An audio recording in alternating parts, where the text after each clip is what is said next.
Good morning.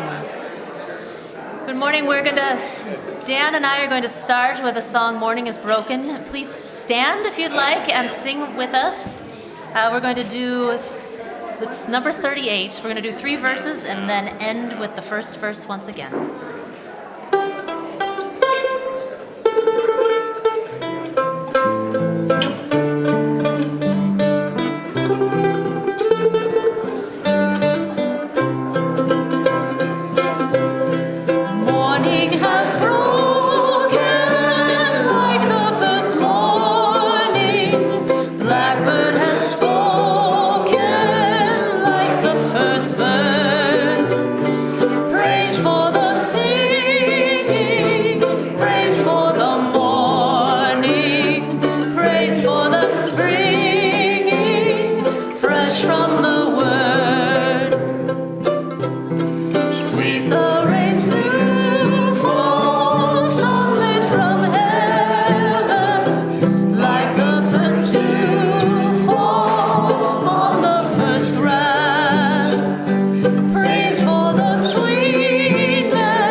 Thank you, Dan and Madeline. What an excellent start to our service this morning. Welcome, everyone. Yeah, thank you. Thank you, Dave. I'm going to applaud you, too. You're going to get a louder applaud from me, my friend. It's so good to see you. Oh, and there's Jane. Jane, good to have you. Yep. It's good to have all of you. Welcome to the Unitarian Universalist Church of Spokane, where we join together to create a nourishing, liberal religious home and to champion justice, diversity, and environmental stewardship in our wider world. Or, as we like to say in short, to create community, find meaning, and work for justice. We also like to begin by welcoming you to this space, all that you bring with you, your unique beliefs, your background, your lifestyle, your experiences, your differences. All that helps make you who you are is welcome here this morning. So glad to have you, whether you're a regular to our community or joining us more recently or even for the first time today, you're equally as welcome. And this includes the many of you who are live streaming with us today as well. Great to have everybody, wherever you are. I have a few announcements to make today. I want to begin. You'll notice that our Unity candle is lit at the front of our sanctuary. This is something we do when we have lost one of our members during the week or close to it. And some of you probably saw in the paper that our longtime and really beloved church member, Evan Armstrong, passed away last Saturday on the 28th at age 88 years old. Evan was, as long as he could come, he was a regular here. And I mean, what a wonderful, friendly, funny, intelligent, active, involved, helpful, all the qualities that make somebody a good person, he demonstrated for us. And I think about one of the first things he did when I came. I guess it had already been commissioned when I came, but we did not actually have a chalice in our sanctuary.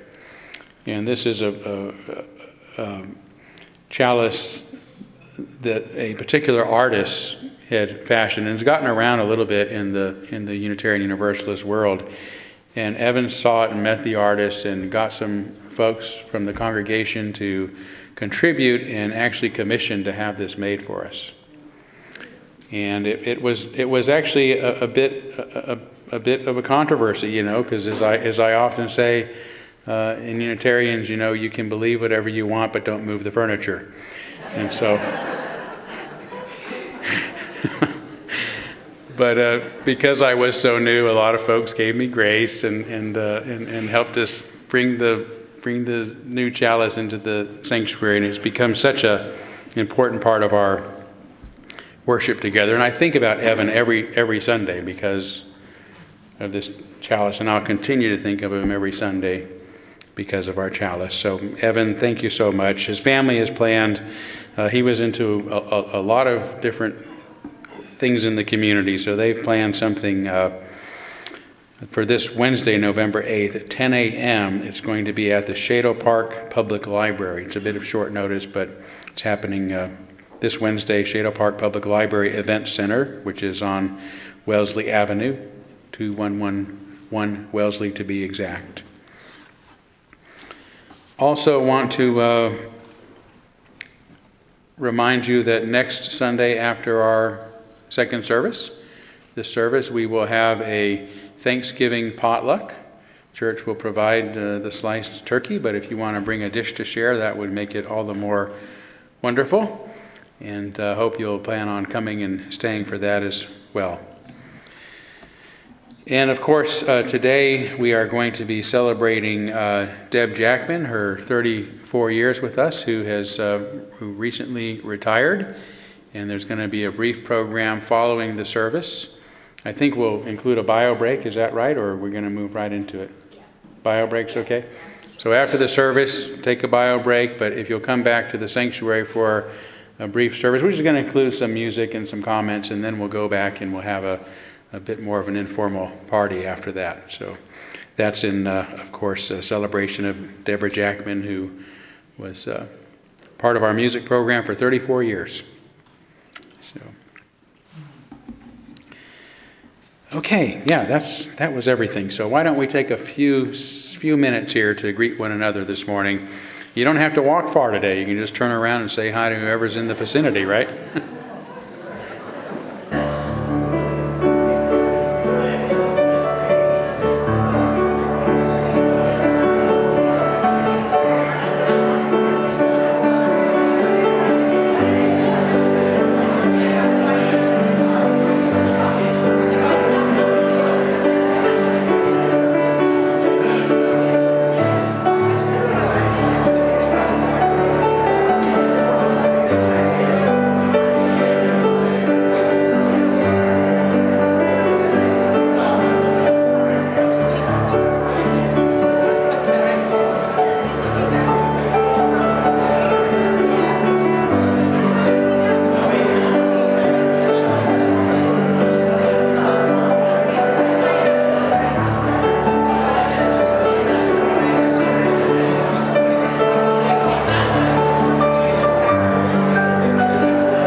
All right, and obviously there'll be more time to visit with one another after our services this afternoon, so please stay for that.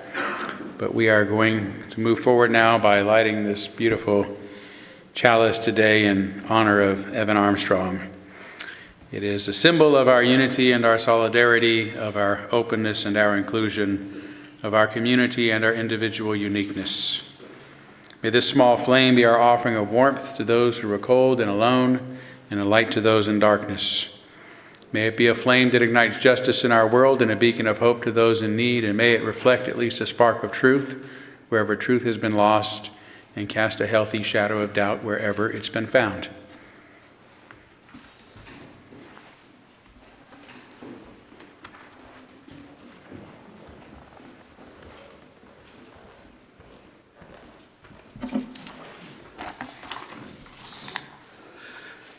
Concerning the question of life's meaning, Lao Tzu proposes a deep understanding of the essence of existence, which is mysterious.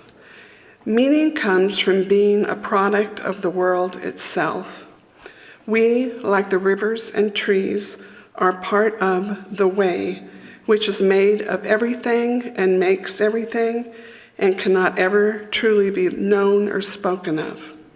Life matters because we exist within and among living things as part of an enduring and incomprehensible chain of existence.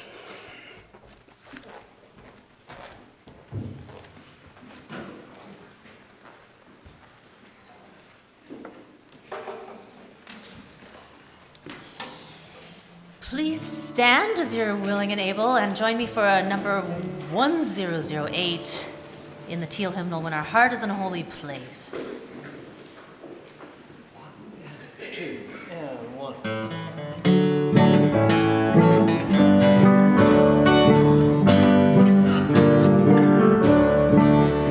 When our hearts are in a holy place, when our hearts are in a holy place, we are blessed with love and amazing grace. When our hearts are in a holy place, when we trust the wisdom in each of us, every color, every creed and kind, and we see our faces in each other's eyes, then our hearts are in a holy place.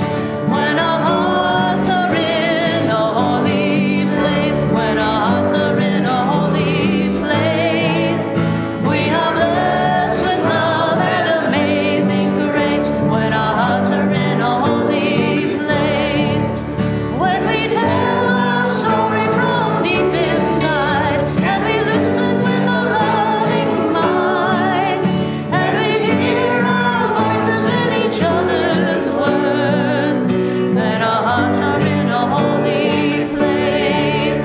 When our hearts are in a holy place, when our hearts are in a holy place, we are blessed with love and amazing grace. When our hearts are in a holy place, when we share the silence of a sacred space, and the God of our hearts stirs within, and we feel the power of each other's faith, then our hearts are in a holy place. When our hearts are in a holy place, when our hearts are in a holy place, we are blessed with love and amazing grace. When our hearts are in a holy place, when our hearts are in a holy place.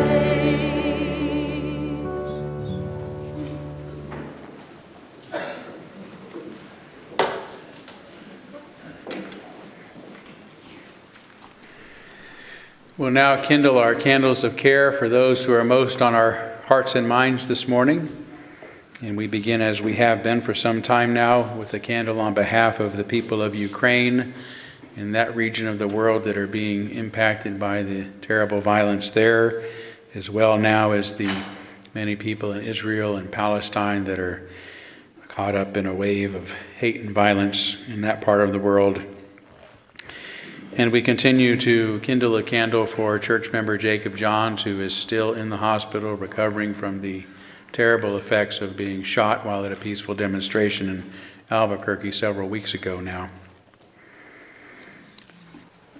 So let's take a moment of silence as usual on behalf of others you might be thinking of, and you'd be welcome to name them aloud at this time if you'd like.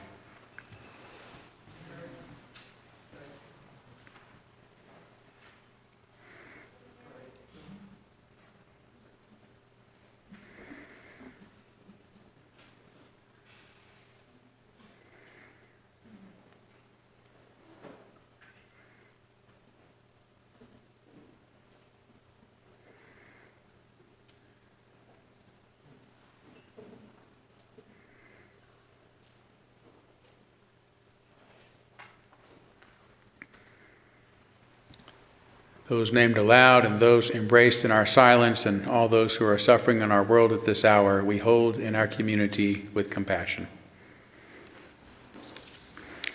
And we now gratefully give and receive this morning's offering, which helps sustain this community and our mission to the larger world.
now pronounce your wife and wife.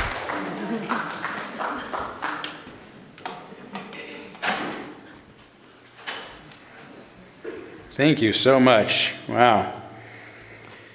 We're now going to have our story for all ages. If there's any folks who want to come up to the front and join us up here, yay! I see some. All right. I've brought a friend with me that we haven't seen for a while, but I think we all really like this friend. Oh, hey, this is my friend Purple. Purple, it's so good to see you. Will you say hello to everyone? Purple, would you please say hello? Okay, don't worry. If I can't get Purple to talk, I don't think anybody can. So, Purple, what's bothering you? Would you please tell me what it is? Oh, why not? Why won't you talk to me? I'm mad at you. You're mad at me? What did I do? You're just like everyone else. You're always trying to put words into my mouth. Well, can you give me an example? Not until you promise to let me speak for myself. Well, okay, I promise. Go ahead.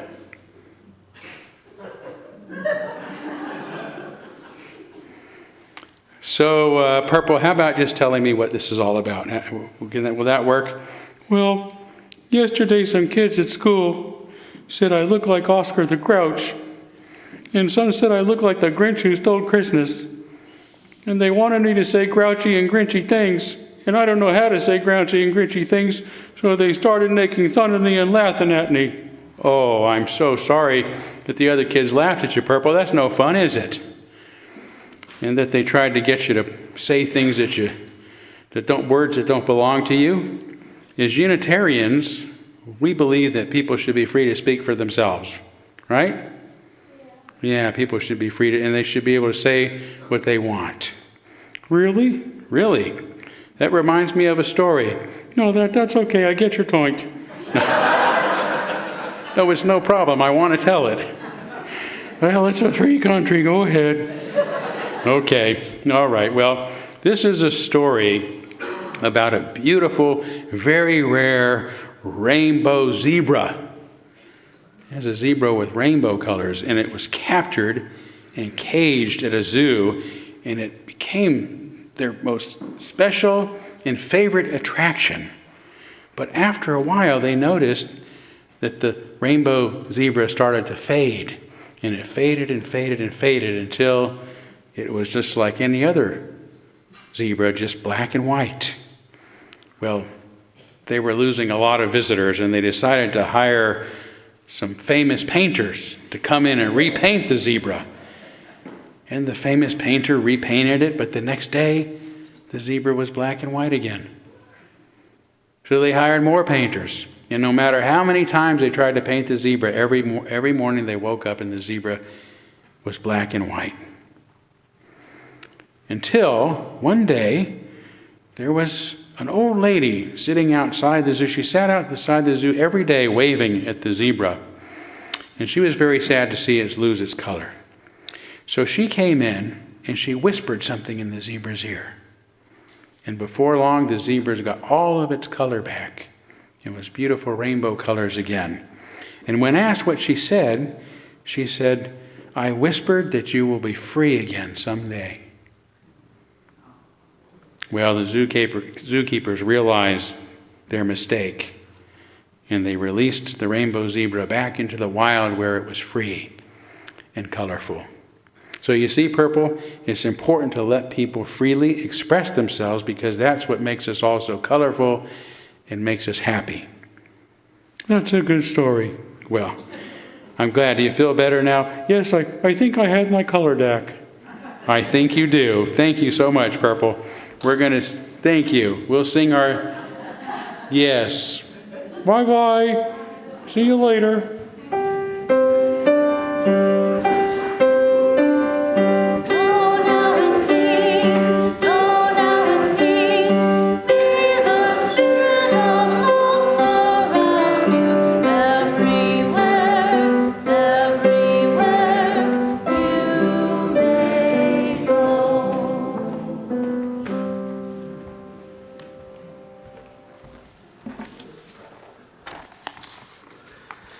For this morning's meditation, a few words on the process of reflection.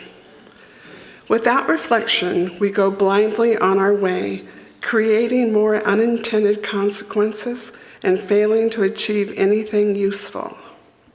And from John Dewey, we do not learn from experience, we learn from reflecting on experience.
I'd like to dedicate this to Deborah Jackman, whose voice here, there, and everywhere. To lead a better life, I need my love to be here, making each day of the year, changing my life with a wave of her hand. Nobody can deny that there's something there, running my hands through her hair, both of us thinking how good it can be. Someone is speaking, but she doesn't know he's there. I want her everywhere, and if she's beside me, I know I need never care. But to love her is to need her everywhere, knowing that love is to share. Each one believing that love never dies, watching their eyes and hoping I'm always there.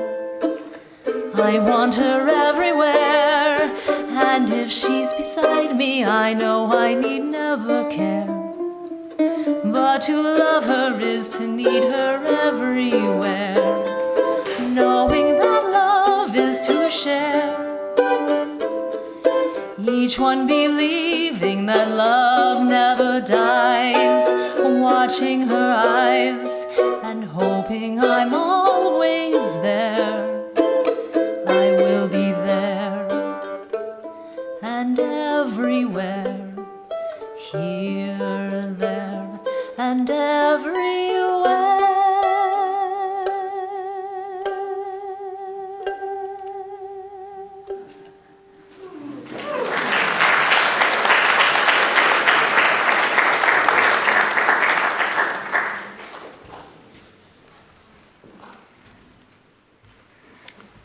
Thank you both so much.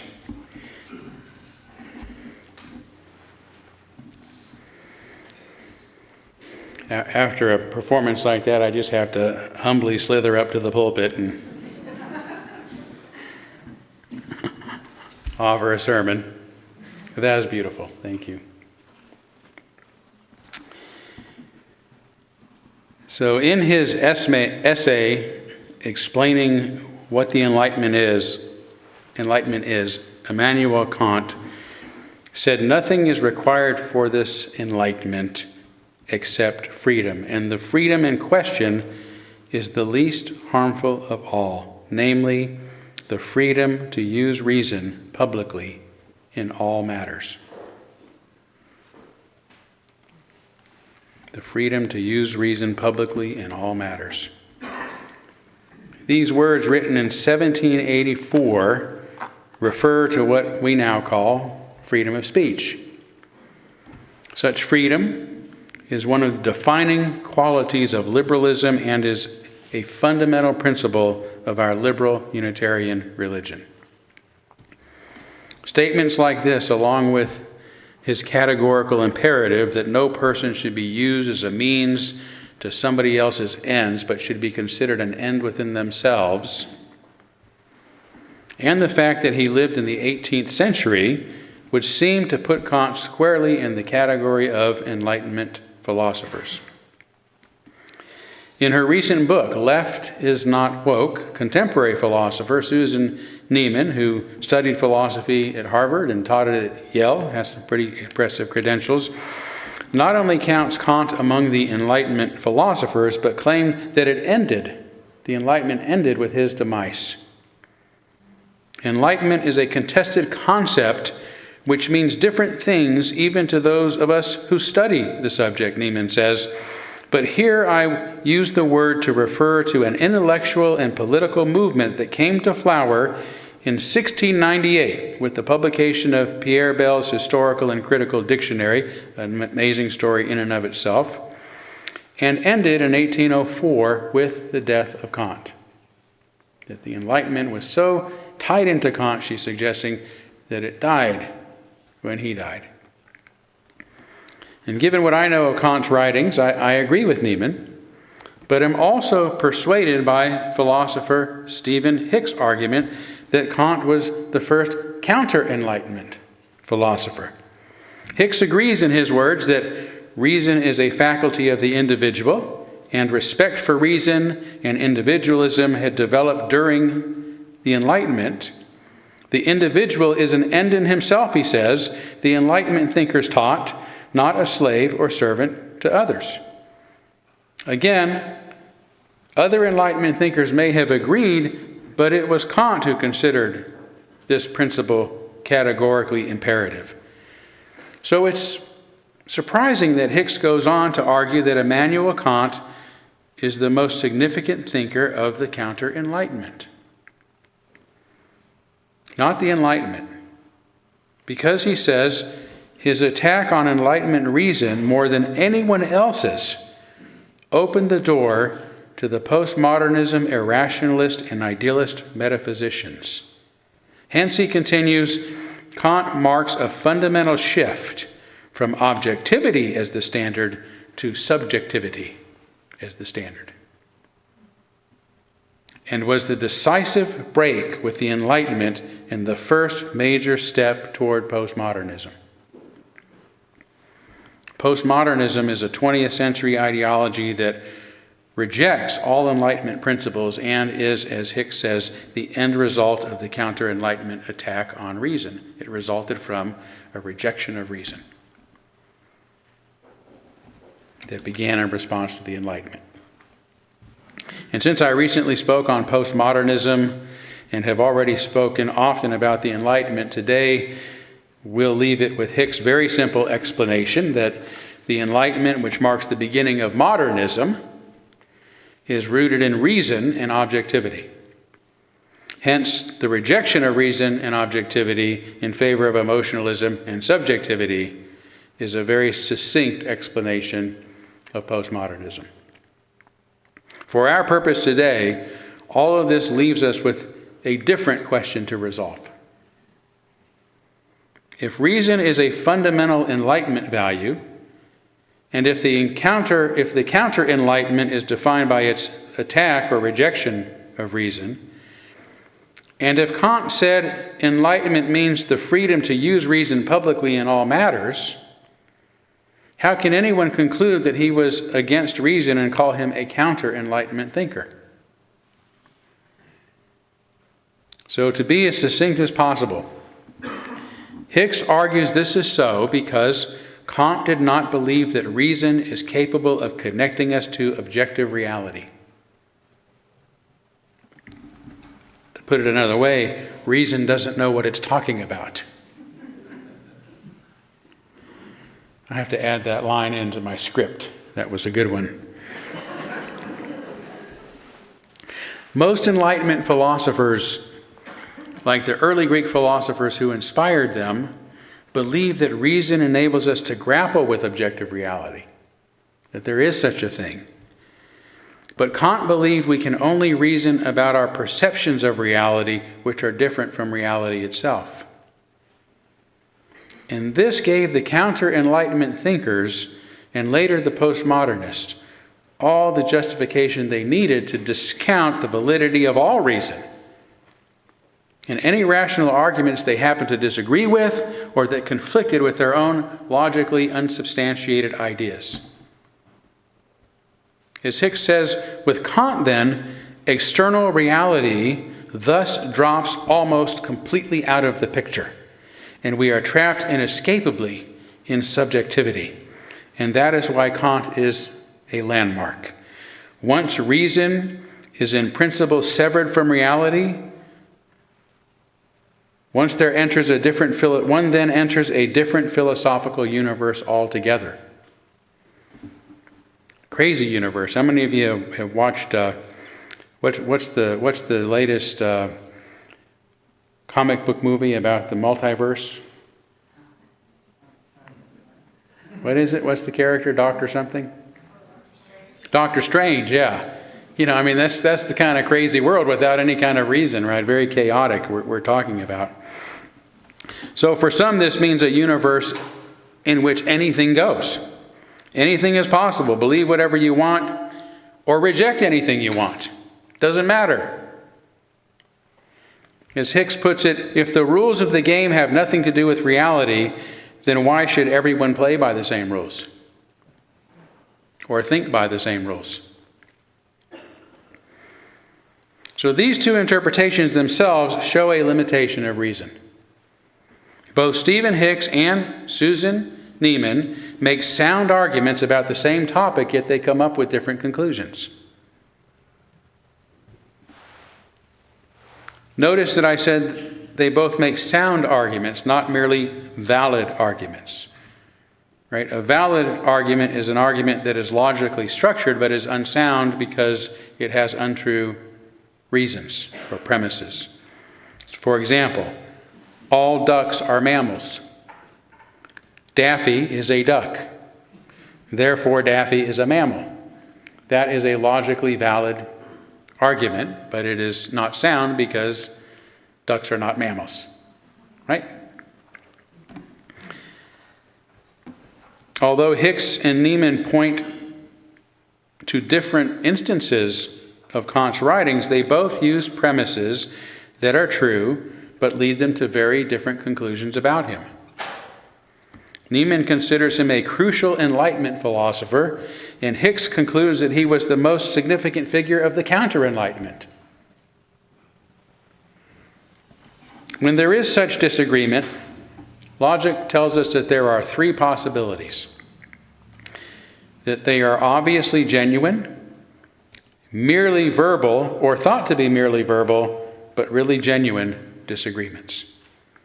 So, when we have the same definition of the terms we are using and continue to disagree, then our disagreement is obviously genuine. If disputants agree about what the term gun regulations mean, for example, yet one party is for them and one party is against, they obviously have a genuine disagreement. If, however, they both come to realize the gun regulations they are arguing about refer to better background checks, and both are for better background checks, then their disagreement is merely verbal and can be resolved simply by clarifying the terms. If, on the other hand, the disputants think that their argument is merely verbal, but upon clarifying their terms, they still disagree that one is for better background checks and one isn't, then their disagreement was thought to be merely verbal but is really genuine. Those are the three possibilities. So in the case of Kant, I believe the argument is merely verbal, that what they mean by reason is not the same thing. Although I'm not sure if the argument is between Neiman and Hicks, Hicks and Kant, or Hicks and me. The problem is sophisticated, and it has to do with our understanding of Kant's quality of commitment to reason. Most of the time when we talk about reason as a value, we are referring to our responsibility to reason. That is, to justify our beliefs with sound reasoning or sound reasons. That we ought to hold and explain why we hold certain ideas in ways that make logical sense and are supported by verifiable facts. That's generally what we think of when we use the term reason. That's what we think we're talking about. And that's what Susan Neiman seems to mean when she says Enlightenment thinking is based on reason, not revelation. And what she means when agreeing with Hicks that reason is something disparaged by counter-Enlightenment philosophers and postmodernists alike. And it's what Hicks seems to mean when criticizing Kant for rejecting objectivity and thus severing reality or reason from reality. But I do not believe that this is what Kant meant by saying we must be free to use reason publicly in all matters. Nor do I believe that simply using reason means that we're enlightened, not even when using reason that is both valid and sound. The point Kant was making is that an enlightened society allows its citizens to think for themselves and to express themselves without fear of being ostracized and punished. This is so because more foundational to the Enlightenment than reason, freedom or tolerance is individual dignity. Right? In order to maintain one's dignity, we have to have societies that promote freedom, reason, and tolerance. But it's the dignity we're trying to get at. Reason in this sense isn't about sound thinking, but about all of us respecting the right of every person to think and speak for themselves, to reason for themselves, whether we or the masses or the authorities like or agree with what they say or not. When liberals speak of reason, that's mostly what we mean. Freedom to think and speak for ourselves. That's our value. Of course, we should reason or use reason to consider the quality of all thinking, ours included, which is why liberalism generally relies upon science and evidence. But our reliance upon reason is based more fundamentally upon our belief that human beings can reason, should reason, and should be free to do so without any authority forcing or forbidding what we think. Neiman and Hicks came to different conclusions based upon the same facts, but neither should be disrespected, silenced, and certainly not fired because of this. In truth, Hicks' claims about Kant are most unorthodox, and he is unfairly attacked by postmodernists, as postmodernists are prone to doing to their critics. But among his peers and within his profession, he remains highly respected. That's liberalism, letting people think for themselves, whether we agree with them or not. And this is what Kant was talking about in his essay. Not that we should reason, but that we should allow others to reason without our intervention or anyone's intervention. The freedom to reason publicly in all matters. This is a vital difference to grasp, the difference between thinking well and allowing others to think for themselves. In advocating for the freedom to reason publicly in all matters, Kant isn't suggesting that we should all be more logical, but that we should all be more tolerant. More tolerant of those we disagree with. In this sense, Kant was indisputably enlightened. where, however, he uses his own reasoning to argue that reason cannot assure us of anything that is true, or at least real, Hicks is right to conclude he fundamentally diverged from mainstream Enlightenment philosophers who valued reason's ability to help us better understand objective reality. So between Kant's categorical imperative, based upon the humanistic ethic and idea of human dignity, rooted in the Enlightenment belief in our universal common humanity, and his insistence that an enlightened society must allow its citizens to think and speak for themselves, I must conclude, like so many historians and philosophers have, that Kant was an Enlightenment philosopher, and an inspiring and important one at that. On the other hand, in light of the evidence Hicks puts forward, I must also agree that Kant's arguments diminishing the value of reason itself makes him a landmark that fueled counter-Enlightenment ideology that led to the irrationalism and emotionalism that predominantly characterizes the poor quality of thinking in our postmodern world. Now, I've gone to such lengths to discuss the difference between Neiman and Hicks because I want you to understand that, yes, our beliefs ought to be based upon sound reasoning. But this is no guarantee that our conclusions will be true. Two rational people may come up with very different conclusions about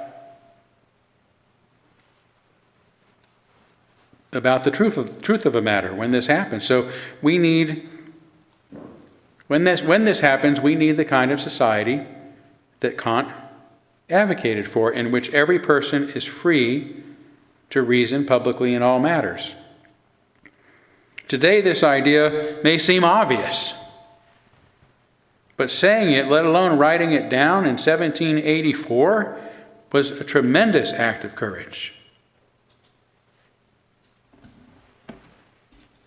In fact, less than 8 years after writing those words, the Prussian king issued an edict forbidding Kant from writing or speaking publicly about religion. In his essay, Religion Within the Bounds of Bare Reason, Kant argued that religion ought to be grounded in reason and morality rather than revelation and church authority. King Friedrich Wilhelm II specifically complained that Germany's most prized philosopher was thinking independently of the church's official dogma and institutional power. So understand that when Kant called for freedom of expression, doing so was dangerous, and no such right existed or had ever existed. It was a novel idea that had yet to be experienced.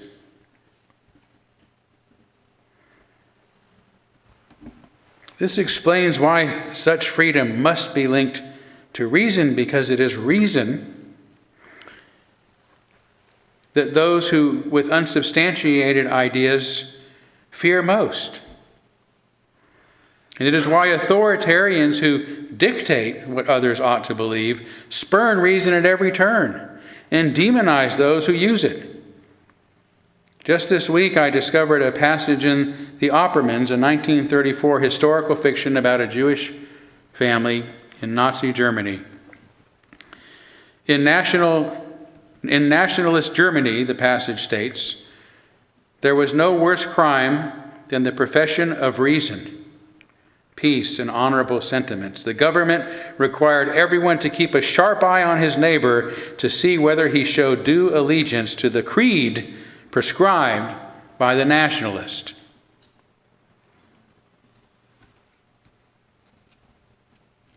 There was no worse crime than the profession of reason. Some pretty horrible people have been against reason. And this is historically true. Adolf Hitler did carry out a purge of his nation's intellectuals and academics, along with so many other atrocities. So did Joseph Stalin during the Great Purge in the 1930s and Pol Pot in the 1970s, and the Cambodian genocide known as the Killing Fields. Maoist China also in the 60s and 70s. Intellectuals were subjected to public humiliation, re-education, and execution. During Iran's so-called revolution in 1979, intellectuals were associated with Western education and were thus persecuted, executed, or forced to flee the country. Examples like these continue in different places in various ways and go all the way back to well before Kant dared to say that people should be free to speak and think for themselves. To borrow again from the wisdom of Susan Neiman, we must not forget that the Enlightenment emerged from a blasted landscape on a continent soaked in blood. It was a history of waves of plague without cure, and ever-returning religious wars in which countless people died. Women were regularly burned alive and suspected as witches, men thrown chained into dungeons for writing a pamphlet. Into this landscape, the Enlightenment introduced the very idea of humanity that its critics were unable to recognize. That's another sermon. Introduced the idea of humanity. There was no such concept before this, that there was such a thing. We were all so different based upon our tribes and our identities. That's making a comeback. This is one of our Enlightenment principles, that there's something common about all of us, which is why we all deserve freedom. Enlightenment thinkers, she said, insisted that everyone, whether Christian or Confucian, Parisian or Persian, is endowed with innate dignity that demands respect. Everyone. Keeping this brutal history in mind, and the recurring tendency of authoritarian regimes to rid themselves of those that are most likely to think for themselves, we can begin to understand the great courage it took for Kant to write about freedom of conscience 240 years ago. It was not a casual statement. He wasn't merely pontificating or thinking out loud. He was risking everything out loud. Maybe even his own life. In light of this history, it is particularly tragic that many on the left today are also disparaging reason, along with human dignity. Today, many on the extreme left claim they have a right to be protected from hearing ideas they disagree with, because such ideas can harm them by making them feel unsafe.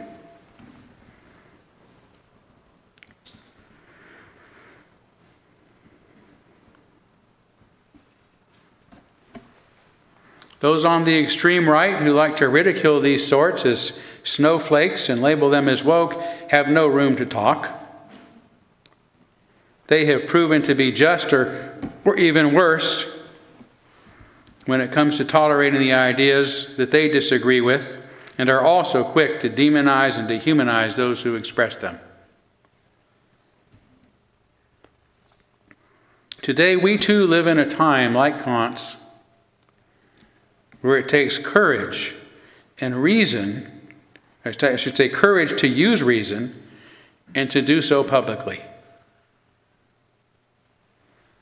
Whether our ideas are called dangerous by those on the right or harmful by those on the left, there is tremendous social pressure just to keep our mouths shut, make things easier, including the potential loss of our reputations and our livelihoods.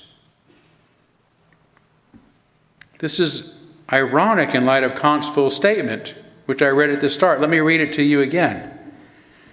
Nothing is required for this enlightenment except freedom, and the freedom in question is the least harmful of all. It's not unsafe. It's the least harmful of all, namely, the freedom to use reason publicly in all matters.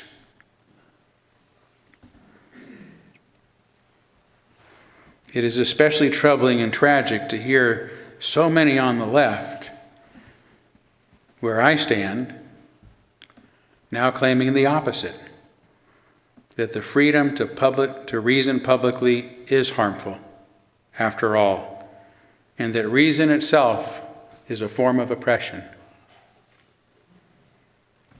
As Greg Lukianoff and Jonathan Haidt write in The Coddling of the American Mind, their focus on emotional safety leads many of them to believe that one should be safe not just from car accidents and sexual assault, but from people who disagree with them. We shouldn't have to tolerate people who disagree with us. It's scary.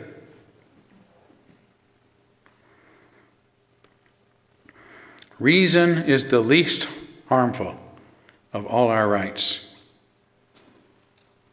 Yet it is the opposite of how dictators think, by which I mean anyone who feels they are justified in dictating what others can and cannot say.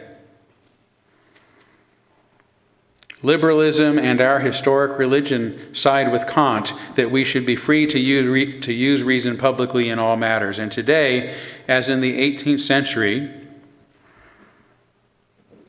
it took some bravery, and it takes some bravery to speak our minds. It's easier just to go along, to get along, as the saying goes. That's a strategy, but it is not a liberal strategy. It is not a Unitarian strategy by any means. We have to be better and braver than that, because that's what the world needs us to be right now, and it is what our religion calls us to be. So think for yourself, but think. Even if your reasoning isn't always perfectly sound. Reason isn't about getting it right in an enlightened society. It's about freedom and courage to say what we think about whatever we want. Kant said, immaturity is the inability to use one's understanding without guidance from another. This immaturity is self-imposed when its cause lies not in lack of understanding, but in lack of resolve and courage to use it without guidance from another. Have courage to use your own understanding. This is the motto of the Enlightenment. Or as fashion designer and businesswoman Coco Chanel more recently put it, the most courageous act is still to think for yourself aloud. Thank you.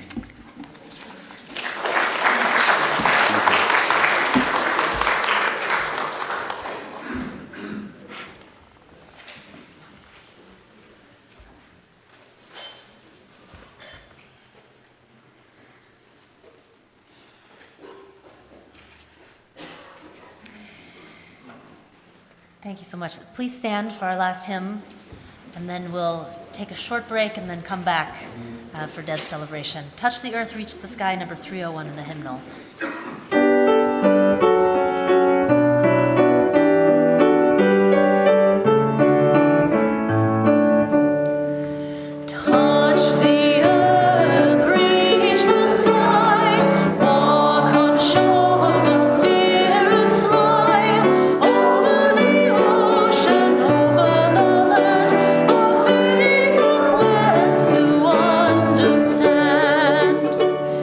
Touch the earth.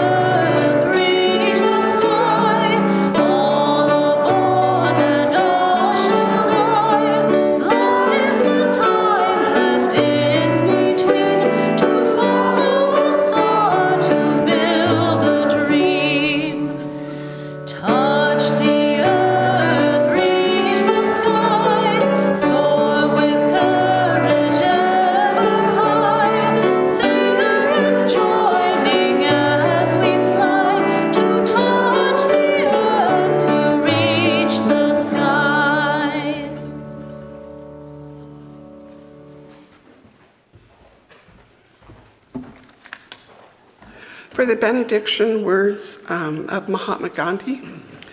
Carefully watch your thoughts, for they become your words. Manage and watch your words, for they will become your actions. Consider and judge your actions, for they have become your habits. Acknowledge and watch your habits, for they shall become your values. Understand and embrace your values, for they become your destiny. Amen. Blessed be. Salam alaikum and shalom.